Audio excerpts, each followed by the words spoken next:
I'm personally delighted to be here talking with Jukhee in person and to get her to try and unpack the show a little bit for us today. We last talked, I think, over the telephone, over the WhatsApp, so we're going backwards and forwards, talking about works that I only had images of, pictures of, and I think there's a huge difference in your work between the image of the work and the work itself. So, where to begin? I want you really just to begin with telling us about where you come from, and because you come from such a different place, and tell us a little bit about Korea and growing up and paper. Yeah. Korea and paper. We always just assume that we know everything about paper, but it's obviously not true. Tell us how you grew up. Yes, you can see I'm from Korea, South Korea. I have a background of painting.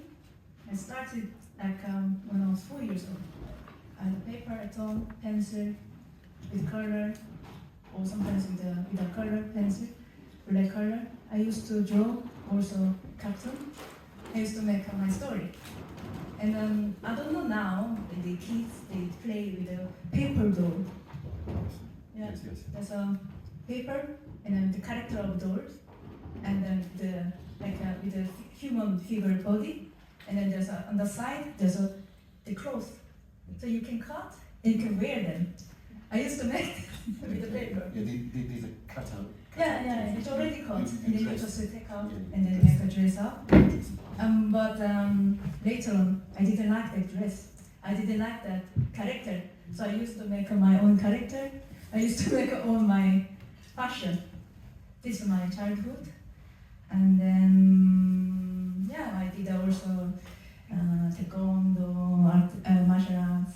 It was my discipline. And when I was 16 years old, I started being serious about art. So I went to art academy to go college. But anyway, when I was studying also at school, at notebook or school book, there was always a cartoon. I used to make also moving cartoon with a page by page. When you flip over, it moves quickly. So you were drawing cartoons? Yeah, flip over. I used to play. Okay. It was my I grown up with the paper drawing, so in a way so natural. And yes, I like the drawing, so I went to fine art course in Korea for BA.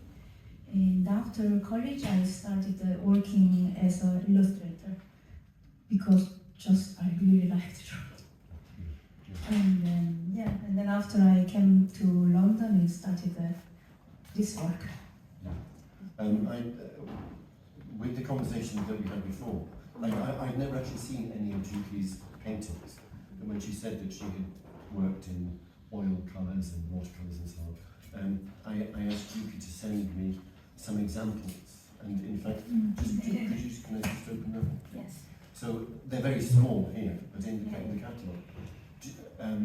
I just like I wanted to put these in just so that you would see these little illustrations. These are things that she was doing as a book illustrator. And this was, you said that you particularly like working with children's books. Yes. But this is a particular one that interested me. I don't know, can you just pass that on? It's an illustration of a Don Quixote. And Don Quixote is this wonderful piece of European literature, it's really about somebody who goes, Don Quixote himself. He becomes bewitched by books. He reads so many of the romantic novels that he thinks he's living in a romantic world, and he wants to become a knight and go off and save damsels in distress. So he's just read so many of these novels that his life has become taken over by books. And it just struck me as really wonderful that you were drawing way before you even began to get into books. There's one of the small little picture you'll see in the catalogue, if you've got it, is of the Don Quixote. He's been badly injured a few times. He's had terrible adventures, and he's in hospital. And they decide to burn his books I want to come back to the idea of burning books. But they decided to destroy his books because they'd made him mad. And so his niece is seen throwing the books out of the window of his library. And you can see the books in your illustration of it. The books kind of turn into birds, and the pages are opening and starting to flutter. Yes. And the books are almost about to become burnt, but in fact they're going to fall into the courtyard where they're going to be burnt. And I just picked up this image because it seemed like a kind of a premonition that you were seeing in some way, that you were going to go into books and books were going to bewitch you and give you magic. Exactly. It's like you never know the future, but when time passed, you know what it was, no? And then finally you start understanding. That's right. That you understand the past when you were going to the Now I understand why. Yeah. But I mean, when you were painting that, you had no idea, did you? No. Even I didn't know that I could live in Italy now. No, exactly. So I think one of the things that fascinates me is that books, in a sense, represent culture. They represent the past. They represent all the accumulated wisdom of the people. And you are obviously therefore retransforming, you're reconfiguring cultural semblance. So to move on, you've come over to London. Take me to Camberwell. Tell us about the Camberwell years. Yes, I just left Korea to see the world. It was a dead idea. I didn't have any idea that I would study art, or I never had any idea or any particular plan what to do in outside of Korea. Just I wanted to see what's happening outside with my eyes. So I left all my job. At the time, I had also a teaching job at a high school, and I left all my job and just I left. I came to England also without being able to speak proper English. I just did my adventure. I liked it. Also, I shocked several times with the culture shock, like the way of living, way of thinking. What it taught me a lot. And then I just to try to be open-minded, to be really raw, so that I can, like a white page to draw again. And when I was studying painting, I went to uni for fine art course, but I had always idea that I would like to do sculpture. I was so fascinated of using space. But at the time I thought fine art would be wider or broaden section, that I could do anything at the end. But I couldn't make it anyway in Korea. But when I arrived in London, I just wanted to start from zero. And I went to the no fine art, no painting, sculpture. It was, for me, it was quite easy because I changed up completely. So it was not even any worry about that. Okay, there's no one who knows me. There's no one who knows my previous work, so I can start from zero. And then I went to book art course because it sounds very interesting, and I wanted to also understand about book more. And then I started studying. Actually, I started approaching a different way, that I wanted to use anyway the background of fine art. So I started using book as artistic practice material, as my artistic language. I say language, artistic body. Because we have a mind and we have a concept. Let's say it's a mind, but art needs also body to share with also our audience, also to share, to make a feel. Ciao. Yes. Yes. Well, I was going to say I'm going to try and turn alarm off. I don't know if everybody understands that you went to actually study the making of books, that this course at Campbell was about making books. Yes. Yeah. So you were getting into the material. They taught me in a broad way what book to make an artist book.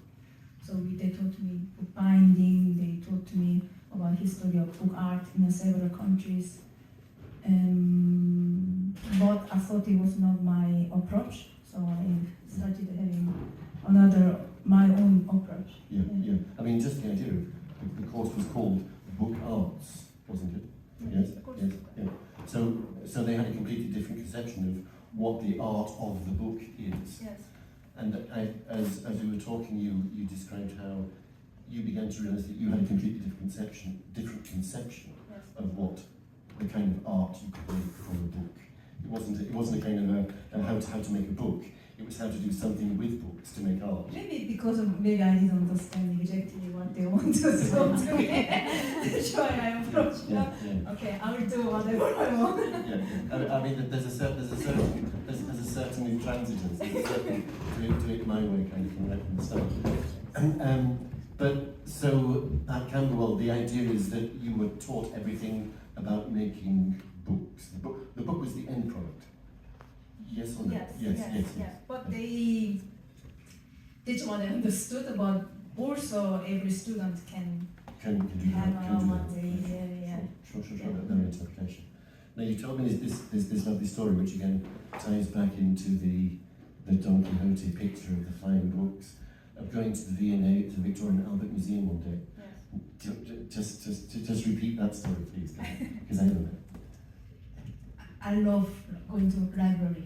I love also going to old bookstore because just I love the smell, and also this alignment, the old books. Seems like they are waiting for me. And then I wanted to read all the books on the shelf next to the desk, and I asked them, "Oh, can I read them?" No, you can't. You have to book. And I think I don't remember exactly, but I had to wait till someday. Then after that, I think I want to open that book.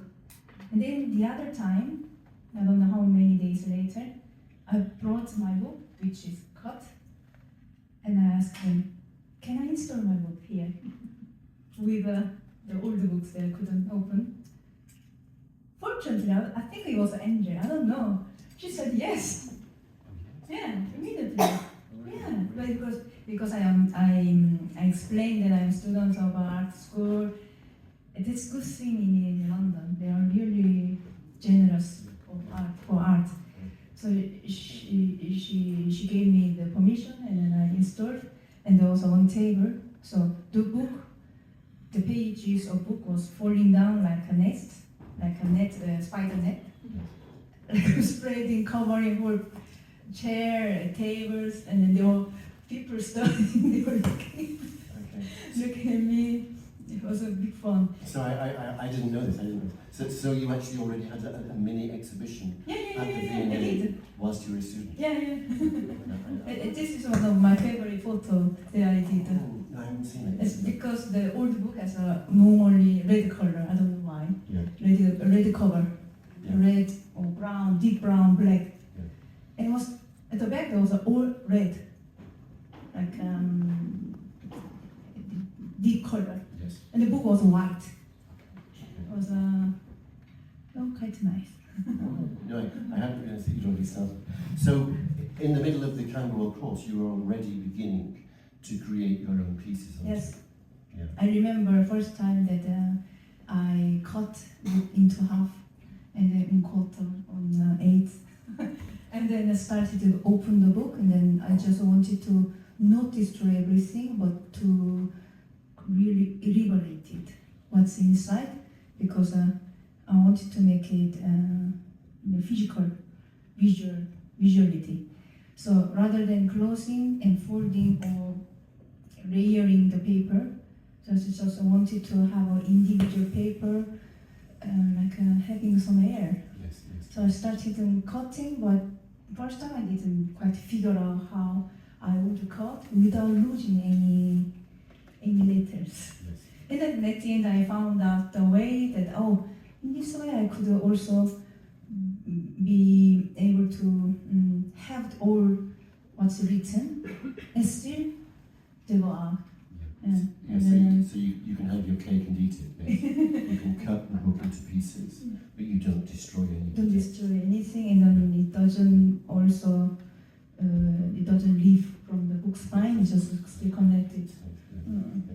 I mean, it fascinates me. Obviously, one of the things that really interests me when people see your work for the first time, it's almost as though there's nothing hidden about your work.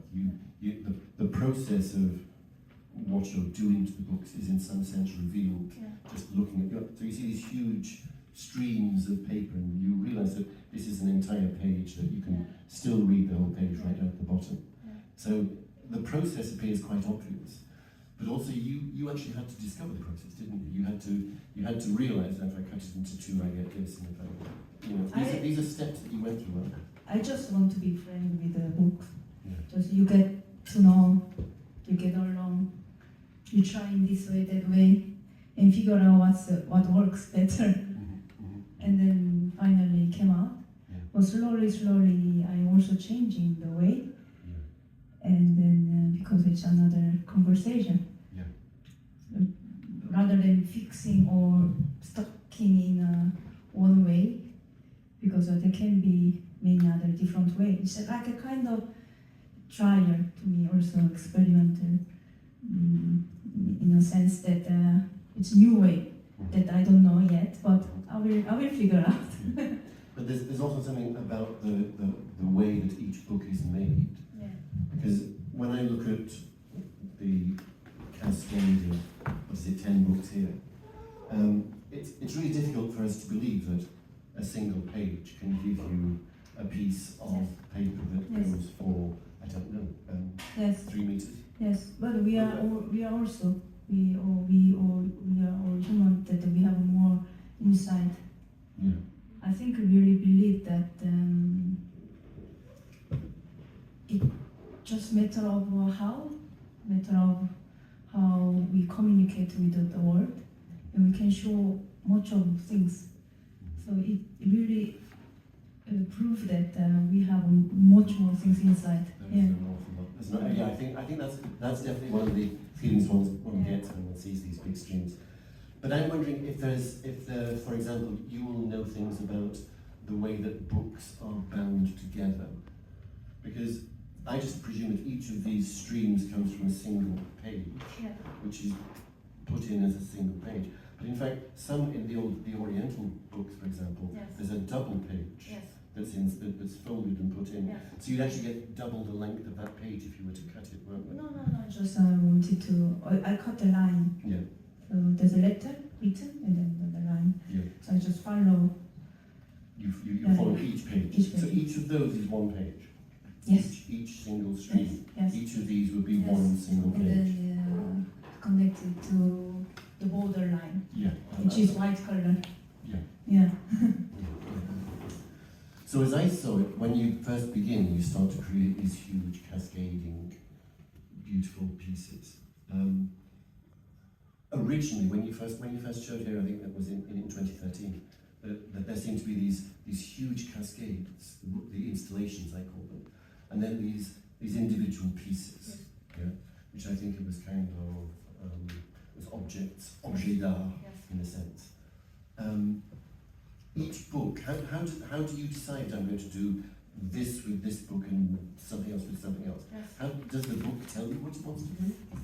It's a bit strange that I know. When I see the book, okay, this book is to be in this way. So like I really always think about the book is like a human. Yeah. The individual human, you have an individual different approach. It should be okay, also to me okay to this person. Yeah. So in this way, I chose book, and then I did that kind of different shape. So because some certain way is not good for practically this kind of paper or this kind of color. So it's also practical the elements. Yeah. So Yes. you're making decisions on the materials as Yeah, well. material, also the color, Yeah. the shape. But when you were at the V&A, you described these books hidden, locked behind a glass in a cabinet and so on. You described the books kind of wanting liberation. You wanted to let them out and so on. Do all books? Would you work with any book, or is it certain books that you find interesting? I would say that it has not been every book, because I have many books and many, also some of my friends, people who I know, they donate quite book but don't use the book. But also I wait, and then later when another inspiration arrives, I use that book. It's quite occasion by occasion. Okay. Yeah. So you find books and books find you. Yes. It's kind of a Well, also depends on timing. Depends on timing, really. Go on, tell me about the timing. Timing, yeah. Maybe not today, but tomorrow, yes. Okay. I see. Yeah. So you get a book and you just leave it aside, and then you have some spark happens. Exactly. Now it's interesting when you say that people donate books, because I know that you live in this place in south of Rome, which is an old convent, Yes. where you find all these books. Do you sometimes think, I've made everything, I've got nothing left, there's nothing in the special chest. Do you go out hunting for a particular kind of book? As I said, I like going also to the bookshops. All the bookshops, yes. Finding, when I go traveling, I also find the book with their own language too. And the convent is also quite a huge place, and there are 400 rooms, and always there are books hiding. So at the beginning, I'm living there for 12 years, but at the beginning of the period, I was searching for books that they left. And then quite an interesting thing is nuns and monks, they used to write down all Bibles on the paper. And some frate, brothers, they left huge amount of paper, which is all written by hand. Okay. The whole Bible, also the things that they were studying. Still, I didn't figure out, because it was so precious for me. Yeah. I'm figuring out how to treat work those, on. how to work with those. So these are handwritten, they're manuscripts by the monks, the priests, and the nuns. Yes. I think What it's just one person. Okay, one person. Because the writing was quite similar, Okay. but he just, he didn't make any gap. From the first, the angle of the page, and he did the end of page. He covers the entire He covers page. everything, but not the other side. Only on one side. And it was well contained in a box. And then I found it. It was quite amazing. Oh, so you're still maybe thinking about doing something. Because I feel like I'm not that still ready to have this precious material. Yeah. Okay. Well, that's very interesting, because you talk about you're obviously very interested in the materials, yes, and the way the materials are put together and so on. So there's a huge respect for the materials, but there's also this other side of what you're doing to the books. You're also there's a kind of a transformation that goes on, but there's a kind of a destruction that's going on too, isn't there? It's like the goddess Kali. She's creative, but she's destructive. Yes. There's this double leaf approach to what you're doing, isn't there? It's distracting, but it's a necessary process. It's a necessary process to create. Yeah. And then I don't think they would mind. Yeah. Because also the people donate me for hoping that this book would be that the book will be somehow elevated. Yeah, and then also for me, it's like a disrupting work actually to make it flower, to make it to make it another life. Mm-hmm. So it's a necessary process, as well as I'm putting my, how can I say, my touch, Your touch, Yeah. yes. Your energy. my energy, Yeah. because it's not only material, because material can be anything, but If you grab it too hard, I yes, think. yeah. No, so, I keep asking myself that, well, how come for over 10 years I'm using the same material? How is it possible? Am I so patient? Yeah. Yeah. But I'm the person that I can't do things that I don't like. So I'm the person that I like. So definitely it's true that I like. Then why I like that? Because it's a constant, frequent meeting with someone or some energy. Because the book is the things that not like a metal thing. Because if you touch book, it's a certain temperature, and then you enter the place with the books and this material. You feel the smell. You feel this Smell. the smell. The Yes, smell. the smell. Yes. And you see also Touch. the changing of color of paper, that it's not from immediately from the factory or publisher. So it has passed with the humidity, with the notes, with someone dropped water or wine. Yeah. Italian heaven words. Yeah. So Yeah. it gives me a sense of timing, sense of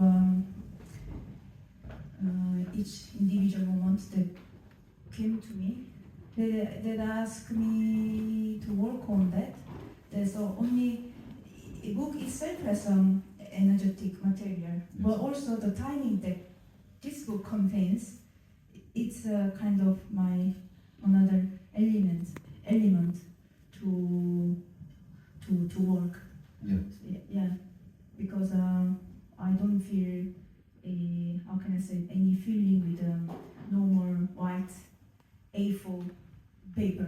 Yeah. Yeah. Yeah. It's really different feeling. Yeah. Yes. Well, this is the thing. I mean, obviously, this work over here, which I think is absolutely stunning. Obviously, one of the things that you're doing there is you're looking at completely different kinds of paper. Because I don't think that doesn't come from one single book, does it? The rolls.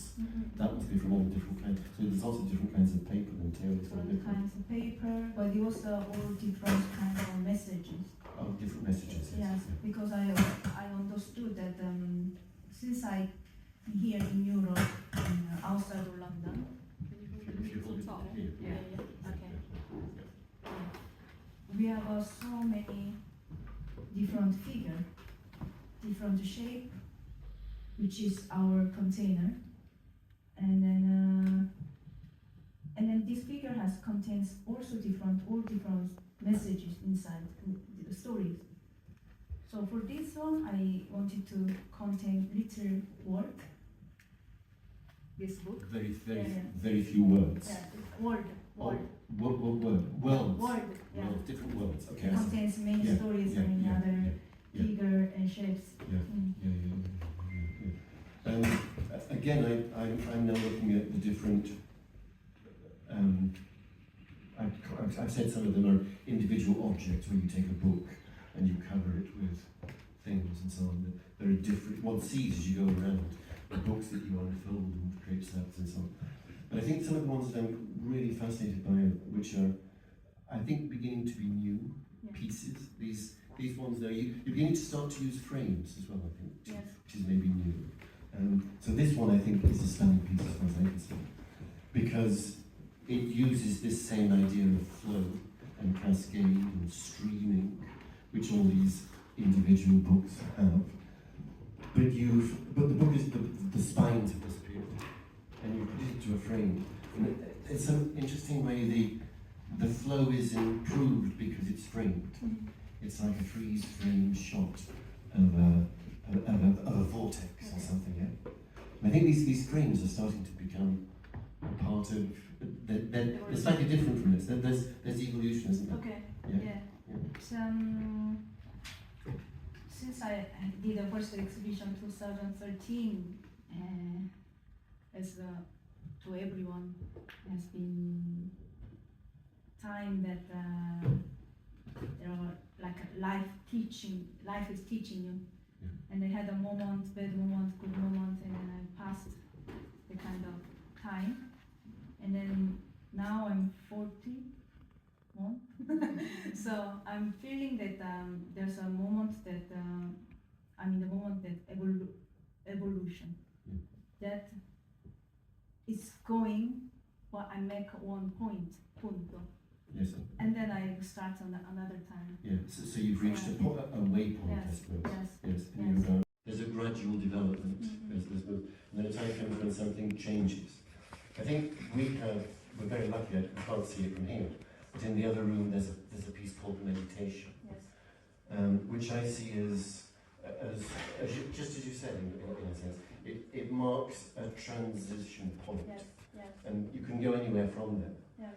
But that one's fascinating. It's in the other room. It's the black piece coming out of the wall. That one's fascinating because the book itself Yes, is intact. yes, Yeah, and the book. So the book is there, and it's black.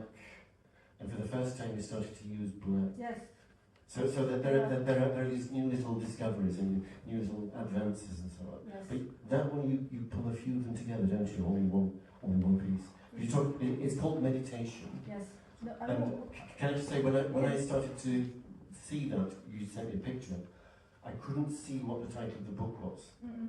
And I hadn't realised that the book is called Meditation. Yes, yes, I hadn't realised Yes. that. Until I saw the end of the book, I hadn't Yes. understood. Can you talk a little bit about that? Because I think that's one of these points Yes. of transition. I would like to talk about the color Yeah, okay. because when I was using, I was quite aware about color when I make work because the book has their own color Yes, or it's the a different paper colour. has their own different color, and then I thought it was so delicate and things that I could play with. Lesbian breakup. Yes. And then immediately that I used the black color because I had moments that physically it had a problem, and then I got through, and then by the time I understood that black color is the color that makes me aware and then wakes my conscious. Because when it's black, you open your eye and try to see more things. When it's white, bright light, you become blind. So I was like thinking about or like contemplating about the black, what it means the black. And the meditation means also to go deep into my inside to find out, Yeah. rather than just because by the time that I'm doing for 10 years, I wanted to go through this work, also my life, and it was the best way was to understand myself more. And then I had that kind of experience that forced me to think about what's inside of me exactly. And then the black color came to me. It's a natural choice that it makes me also quiet, silence, to think about the Yes. world. Yes. Well, for some strange reason, I think it's the only black book that there is in the whole show, certainly. But the black book, the inviolate, the untouched, the uncut black book has its own particular power, doesn't it? Yes, And yes, there's an intensity to yes, it. Then out of that, what you're doing is, and again, I want to talk about this it's another development. When you're cutting things out of the book, these streamers, that's using the book's material. But here you're adding new material. Yes. You're making yes. these paper cranes out of this folding technique. So you're bringing black paper to these. Probably this for meditation I was using book as one element of my idea Yes. rather Yes, than the yes. book itself. The book itself is the whole thing. Yeah. Yeah, that's right. So you're adding ideas and Yes. so on to it. Yes. Yeah. Now, so this paper folding is it's obviously an old Korean traditional technique that you're very used to folding things. Yes. Yeah. Well, since young I was we didn't have much thing to play, so I had a paper and also newspaper, no? Yeah. With newspaper, I used to make a hat, make a cloth. Yeah. What's that Korean game where you make squares and you throw the Takji. So these are Korean games, aren't they? Yeah. Paper folding But games. You should use a thick paper. You stick it. That's right. Because this is obviously well again, it's a new technique. You're adding something else, aren't you? Yes. With this. I thought the book could have a different form. Actually, I always say that book has given body. The book, the body can be many different figures. So I'm trying to have another new form. Yes. That this book could be possible. In this sense, rather than cutting the book to transform and reconfigure the inner meaning, let's just say that's one way of doing it. You're adding things to the book to create an entirely different concept. Yes. Tell me then about cranes and about this flight of cranes. How is that meditation is in there? I live in Rome. You were leaving Rome? Yeah. Near Rome, and a nice wine vineyard field. Yes. When it's vendemmia, The harvest the grapes. When you're cutting up the grapes, Yeah. you're going to harvest it. Yeah. There are immigration of birds. Oh, the birds. Yeah. Of course. And sometimes they make flocks. Yeah. Because there's a big bird attacking the small birds, and they make big waves. Yes. Yes. Yeah. And then, Okay. yeah. Okay, so there's a flock of birds. Yeah. And since then, I was always I was admired about what beautiful and what this movement. It was quite a similar language that I would like to express. Okay. And then from that, I had that idea that have the cranes. Okay. And also, I was associated with my childhood memory. Of childhood memory Of crane. Of the cranes. The crane. Yeah. We also Japan, Korea. Yes. When you have a big hope, you make 1,000 crane, and to put in the contain or to Put make in a gift. little box or something. Yeah. That's right. You make a gift of 1,000 cranes. Normally, the someone who you like. Yes, that's right. That's right. Well, in Japan, it got used particularly after the 1945 bombing. 1,000 cranes was used for the victims of radiation poisoning. You would give 1,000 cranes and to hope that they would get through and so on. So it becomes in Japan. There's a very special sense of the 1,000 cranes, which is to do with peace, to do with no more nuclear war, to do with those ideas. So that's a particular Japanese one. But I think in Korea, 1,000 cranes, it's on all the celadon, it's on all the pottery, it's cranes and clouds together. Yeah. Repeating is also really very important Yes. in Korea. Repeating. Repetition. Folding cranes Yeah. or something. Yeah. Bowing 3,000 times. Bowing 3,000 times. That's right. 3,000 times That's right. in temple That's right. for something.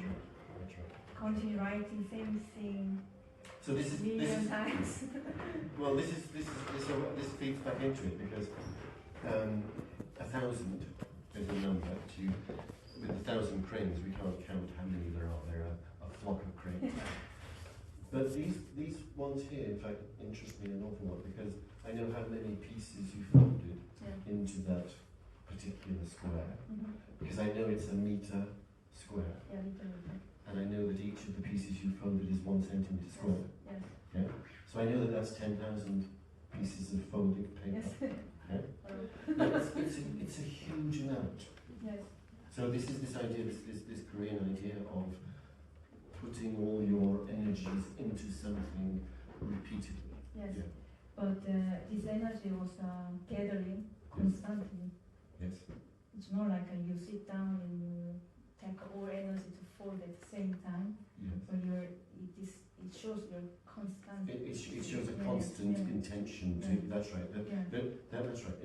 You've made a decision and you don't change, you just Yes. keep on Keep doing going, keep going. it. Perform. And Yes. for me, it was like feel that I can start on something. Yes. So to make this also this field, not like a white something like nothing, but like when you make rice field, first thing that you have to do, you have to turn over the whole ground. To prepare the ground, that's Yeah. correct. For me, it was like a kind of procedure. Yes. To make a field first, it makes me more ready or Yes. more into this work. So for me, it was making field. Okay, so And then- you're preparing the ground. Yes. Yeah, okay.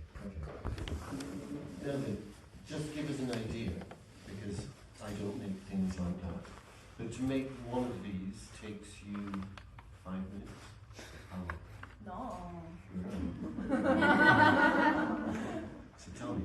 I can even make without looking at it. You can make. I know you can. I know you can. You probably can get quicker and quicker as you go along too. But I'm talking now about how much sheer concentrated time over how many days. Yeah. So give us an idea. I'm looking at quantity. That's it. Yeah. But we need To make one. We need to very clear We need a with piece the of number. paper. We need a piece of paper. Yes, I can try now. But we need to be very clear with the number. It becomes so flat. Yeah. So I would like to No, but say I'm it takes still. a lot of time. It takes a lot of time. Okay, we're going to leave it as Yes, it's more mystic. we're going to leave it as uncounted. Yeah. Uncounted. Because Endless. as endless. Yeah, no. Well, I understand that. I'm not going to dig any deeper there. Because I know that's 10,000 pieces. Yes. Yeah? And I know that because it's 100 times 100. Yes. Now we have, in English, few people know it, but we actually have a word that means 10,000. I wonder if anybody knows it. When it's daffodil season, and there's this wonderful poem that almost every English person knows, Wordsworth, talking about daffodils, and he goes out and he's wandering by himself and he sees a host of golden daffodils beside the lake, beneath the trees, fluttering and dancing in the breeze. But he says, 10,000 saw I at a glance. Yeah, 10,000. And 10,000 is the number which means it's more than I even could count. It's more than I ever need to count. It's more than I ever need. Yeah. So it means infinity. 10,000. Yes. Yeah. And it's the same in Japanese. It's the same in Korean. Okay. Yes. Okay. Yeah. Man. Okay. Man. 10,000 is that number that you don't need to count more. 1,000, as in 1,000 cranes, is a similar kind of number. It's a number that does. There are so many birds that I can't count them. Yes. There are 1,000 cranes. Yes. Yeah. Like doing constantly same repeating job Yeah. was kind of really meditation. But also I practice yoga, and then when I do yoga and when I do meditation, I don't do sitting and making I do sometimes, but I'm more doing meditating, moving. Oh. So using my body and feeling, using all my senses. That it's not only one, but we have many senses that you have touch, smell, see, listen. So when I have this kind of all senses working, I feel just fulfilled. Yes. And then, yeah, so. Now, when you talk about it, it always sounds to me as though you're bringing the two things together, as though your art practice is also a kind of meditation, and your yoga practice is a kind of art meditation. As though you manage to just bring it all together. Yes. You're creating all the time. Yes. Yeah. Maybe my work is going through because I'm finding a good balance between two things. But when I work with art, it's like a kind of speaking to myself, to know about myself. Because when I make things, if I don't listen to me, if I don't know about myself, so like I need to copy something. Well, I try to, if I have to copy or imitating, I want to copy what's inside me. So actually I imitate the way of the nature. the form of nature, the language of nature, or the order. But we are in the nature, so to understand nature and to understand my meaning, it's really the best way to create my art. I've talked enough, and I know that there are probably a couple of people who'd like to ask questions too. So I'll make a quick break there and say that I certainly feel that when I look at your work, all the things that you talk about putting into your art, or all the things that you talk about coming through as you're doing your art, I think those things exist in the art as objects, and that's one of the reasons that they're just so amazing. One feels the time, the concentration, the precision, the intensity. Each piece radiates that, and I think that's one of the reasons that they're so absolutely wonderful. Let me just stop talking and throw it open to anybody else who'd like to ask a question. Tyson, can you shout? So you mentioned that you read books before you actually create art. So you mentioned that you read books before you actually create the art. So I was just wondering, does the actual story in the book, does that give you vision to what you're going to create?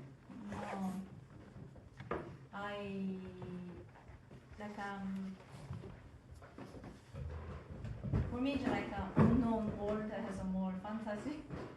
So actually, the content is not that much important, because if I fix into content which is written on the material, I also like limiting my idea. So in a sense that not limiting myself or my fantasy, just if it is need, if there's need, yes, but otherwise, just I wanted to be free also to think about what I'm gonna do with this book.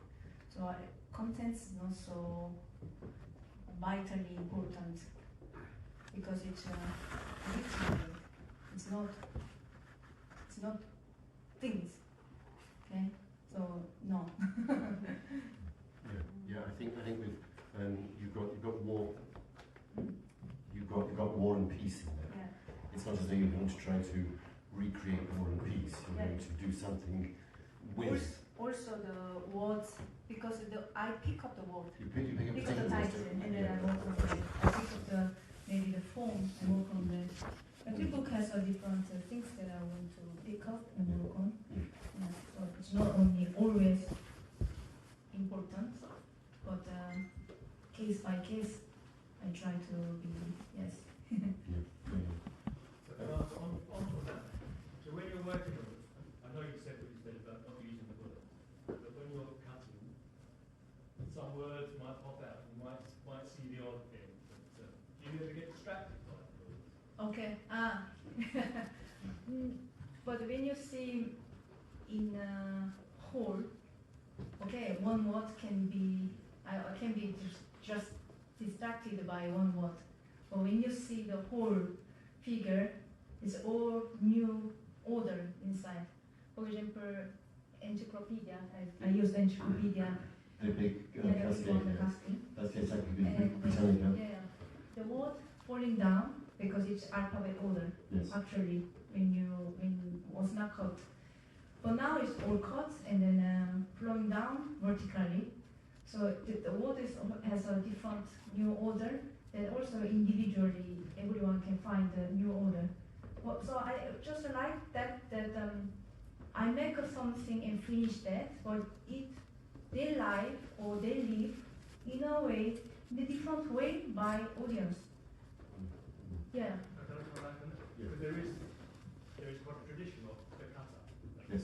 Artists using words and they just cut them and they reconfigure the juxtaposed words together, and that's the lyrical. The book is set out like that. So that's quite interesting. I'm just drawing that. Yes. Just I need observation. I want to open it because I always say that my rule, if I have a rule, I finish when I install the work. or in the studio. Once it's seen by audience, they live it can be another thing. Yeah, they take on their own existence. Yeah, exactly. Yes. Because it can be also interpreted in many other ways that I really love that, because what I see is not all. Yeah. I'm very pity that word should be what I think, because word can be much more fantastic. So I just want to open it, so everyone can see in a different way. Everyone can see, and then create a new art through my art. Well, it's, I pick up on what you're talking about, because the cut-up goes back to Brian Gleason and to William Burroughs, who both showed here. And they were the ones who really began to take a sentence and just start cutting it and moving the words around and making new sentences, making new meanings with the same set of words. There's definitely a sense in which you're doing that too, that when you take your books, you want to take new meanings out of them. So you take the thing there that's called Art Pyramid, Yes. which is this very dry articles of the Italian civil code. So it's law, it's a big book of law, and you've cut the word articolo in to make the word art. That single word Yeah. becomes the meaning of the piece. Yes. It's not about law, it's not a book about law anymore, now it's a book about art. Yeah? So there is that cut up thing is definitely going on. Yes, yes. Yeah. But you once said to me, and I've always been, actually it's in a good place to talk about it, you always said to me, it surprised me, that you were always interested in the work of John Latham and Gustav Metzger. So these are the auto-destructive artists. Yes. Could you quickly segue into Latham and how he was interesting to you? Because these are hard-edged, cutting-edge artists. Yes. Yeah. John Totally Latham- different from this. Yeah. John Latham would be the person who makes me change my perception of books. Yeah. Because he borrowed the book from University Library. Was he Chelsea? Yeah. John Yeah, and then he. Latham did this thing where Latham was the one who borrowed the book. It was Clement Greenberg on art and culture, and he borrowed the book from the university library, and then he started to chew it, and he gave it to his students. The students were from St. Martin's, I think. He gave it to his students. So all the students chewed over Clement Greenberg's art and culture. And instead of swallowing it, he collected them all, distilled it, put it in a bottle, and returned it to the university library. And they fired him for it. Because they said he destroyed the book. Now, for Latham, that was the concept. That was the work of art. And the fact he was fired for it proved that it was a valid work of art. And I think did Tate buy it? Anybody know? I think Tate have the Latham Clement Greenberg art and culture. They never show it, but they have it.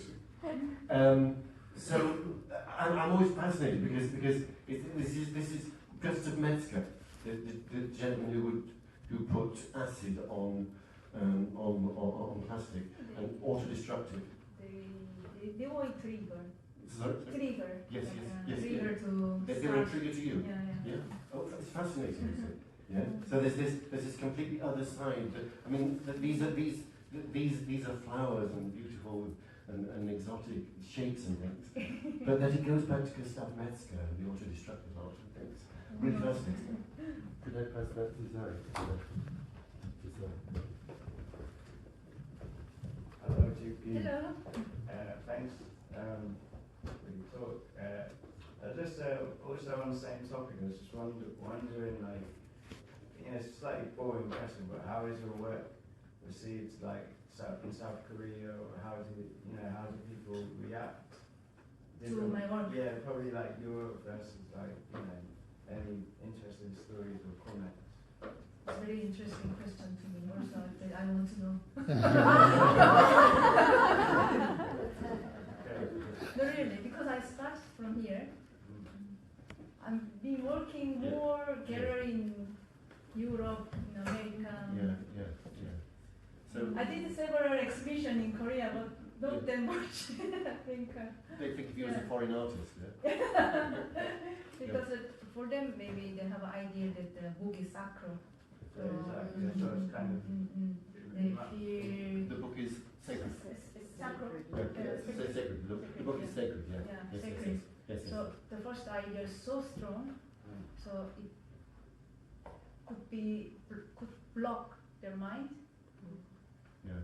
So it's this is what I want to work on this, because we are not frozen. It can be anything possible. But once we are frozen, or when we have a so strong concept of one thing, it's after then it becomes flat. There's nothing more. Yes. Hello, just to say your work is absolutely lovely. Thank you. Love it. Thank you very much. But the concept of being blocked, I think, is an instinctive thing where you think, oh, a book's been hurt. I think that's why I nearly didn't come, because it always freaks me out a little bit. So that was interesting, actually, that I came. And I found the work very three-dimensional and wonderful. What I was going to ask was, because you're working in different realms, which you're working towards the inside, but also the kind of mystical, is what you're saying, like to bridge that, Yes. which I can see that. How much is it, do you think, that the instinctive comes into it? I know it's a difficult question, but how much does that take over, do you think? Instinctive to find the method in the different books that you're working with. I mean, that must be the exciting moment, but when does that come, for instance? When I finally meet my imagination through the things that I see. I have ideas. When I wake up, sometimes I woke up with some image and I draw. And I try to make it. And then finally I make it, I see it with my eyes. And this is the moment that most thrill moment that the instinct conformed with my thing. Because as I said that we have body and mind and soul. Art has also a body, mind and soul. When there are three things together and joined together, it's most beautiful, and that something born can be born, yeah. So it comes In the together. body, yeah. Yeah. So in the moment that the art was born, it's the moment that I feel that it can be also my instinct was conformed, or it's how can I say? I don't think now the perfect word, but it's the moment that I feel really more than happy. Yes. Like it's delightful, or it can be so like you conform your being. When you think that you are yourself and you are happy as it is, you have a certain feeling. It's not happiness. You have a certain feeling of fulfillment. Yeah. Yeah. And then I feel that there was every thought, and then it joined together, and then finally make alignment. And this alignment make also into the space, and then expand into the also more space. So I feel the expandation. Yeah, expansion. Through the, yeah. Yes, absolutely. There's yes. Quick question. Yes, generally, I noticed there's quite a lot of people doing the kind of things you're doing. I'm just wondering whether there's a movement of people who make art out of books rather than book artists, and whether you see you have a role to play in possibly liberating not just the book, but liberating people.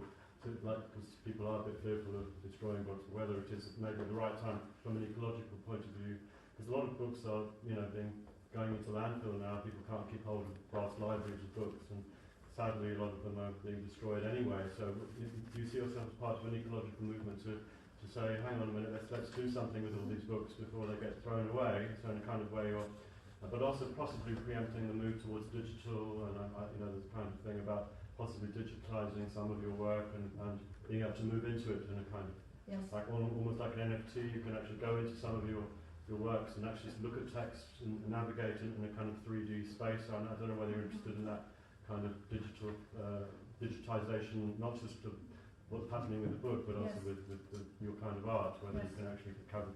I don't know whether you use technology to actually model ideas and then make something. You know, I don't know.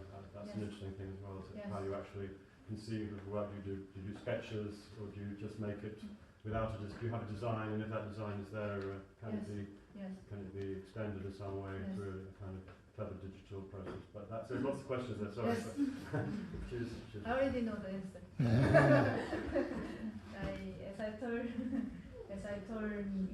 As I told you that I live in convent in outside Rome, very quite remote place.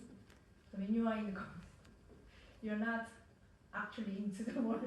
You just you go into yourself. Yes. So it's not quite. I'm not go through the movement of the work, but just like I feel it's my kind of meeting books is kind of my destiny, and I'm do my best, and I'm trying to make it best of it, and then go around and to collaborate with this material that I can also evolve myself with work. As well as work is born by me, but also I can be evolved. Evolved by the work. But as the work evolves, I evolve myself. Exactly. Yeah. And then to do that, the most important thing is to ground myself. But as I told you that to ground myself, the most important thing is my origin, which is nature. So I follow the rule of nature, and then I try to understand the language of nature to create also my own language with my work. So this is the way that I can make a point and then to expand. Otherwise, I will go everywhere and then disappear. Yeah. A couple more questions and then we'll finish. Lily first. Hello. I've been reading in speaking about your process and how your book guides your deconstruction that different from painting in interest. But I wondered, Sea Flow, I think that's a different instalment, the next instalment, and I wondered what motivated that. I wanted to make my work is solid. Ooh.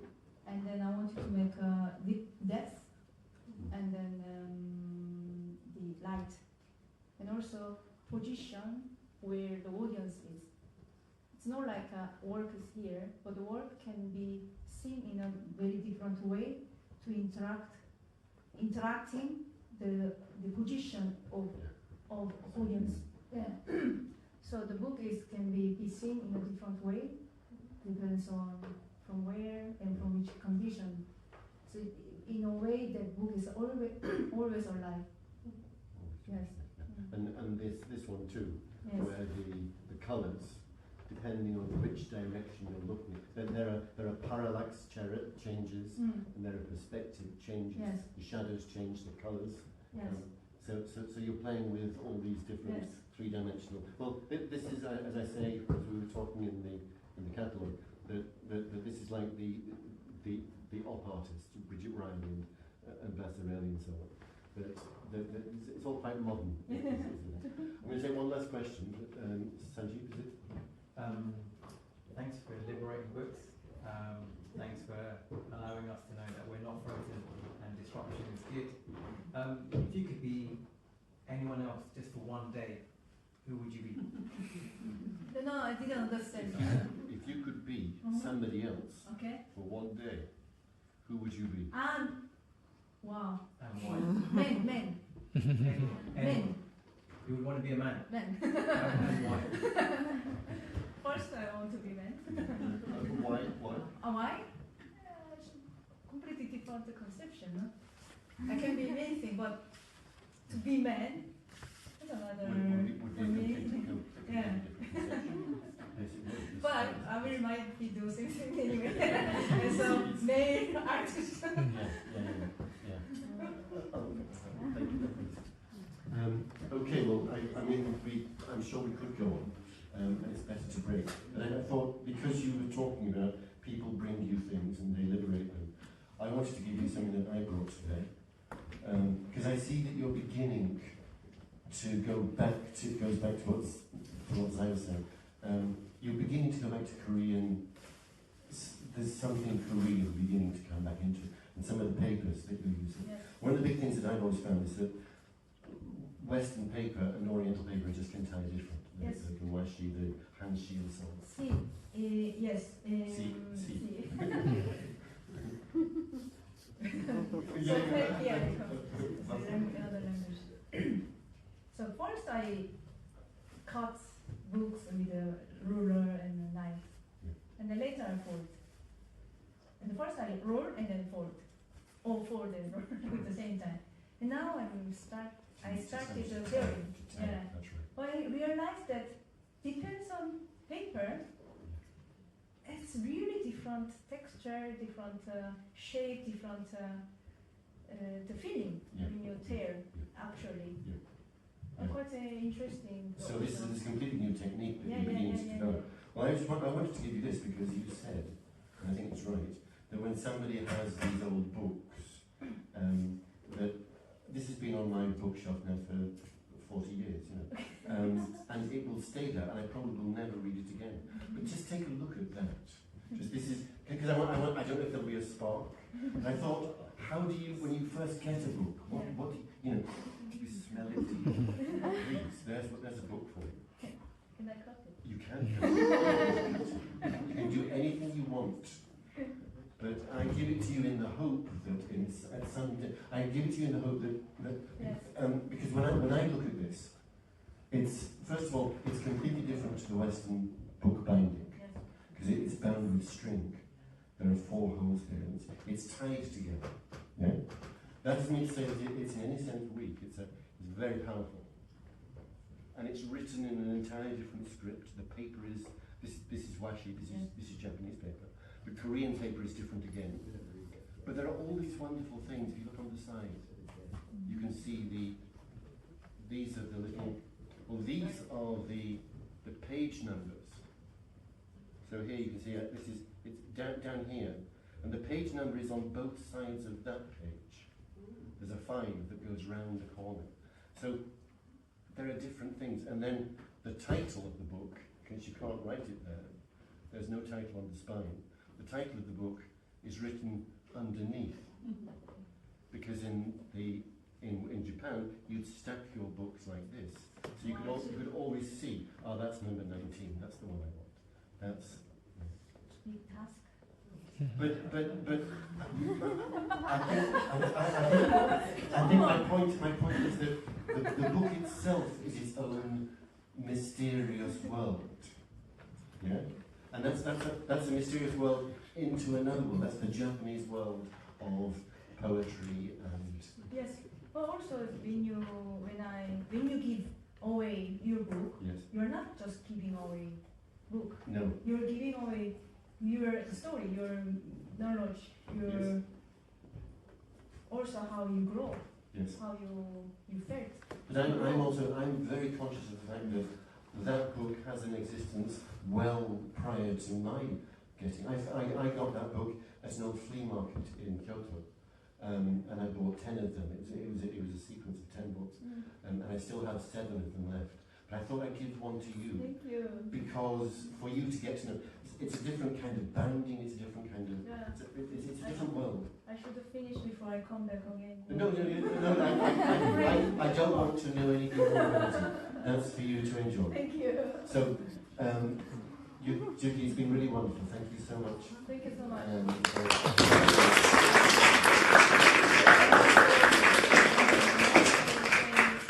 I want to say that it's